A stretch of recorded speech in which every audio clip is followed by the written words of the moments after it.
Puis, la jeune femme alla défaire ses paquets. Rosalie, tout émue aussi, l'aidait. Quand ce fut fini, quand le linge, les robes, les objets de toilette eurent été mis en place, la petite bonne quitta sa maîtresse. Et Jeanne, un peu lasse, s'assit. Toute sa jeunesse au couvent avait été préoccupée de l'avenir, affairée de songeries. La continuelle agitation de ses espérances emplissait. En ce temps-là, ses heures sans qu'elle les sentît passer. Puis, à peine sortie des murs austères où ses illusions étaient écloses, son attente d'amour se trouvait tout de suite accomplie.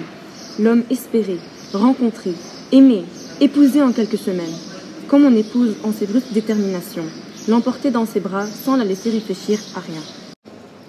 Elle se demanda ce qu'elle allait faire maintenant, cherchant une occupation pour son esprit, une besogne pour ses mains. Elle n'avait point envie de redescendre au salon auprès de sa mère qui sommeillait. Et elle songeait à une promenade, mais la campagne semblait si triste qu'elle sentait en son cœur, rien qu'à la regarder par la fenêtre, une pesanteur de mélancolie.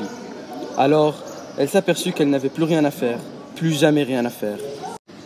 Mais voilà que la douce réalité des premiers jours allait devenir la réalité quotidienne qui fermait la porte aux espoirs indéfinis, aux charmantes inquiétudes de l'inconnu. Oui, c'était fini d'attendre.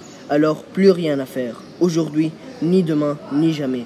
Elle sentait tout cela vaguement à une certaine désillusion, un affaissement de ses rêves. Elle se leva et vint coller son front aux vitres froides. Puis, après avoir regardé quelque temps le ciel où roulaient des nuages sombres, elle se décida à sortir. Était-ce la même campagne, la même herbe, les mêmes arbres qu'au mois de mai?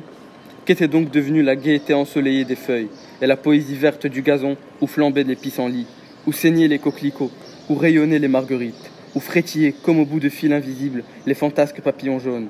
Et cette griserie de l'air chargé de vie, d'arômes, d'atomes fécondants n'existait plus.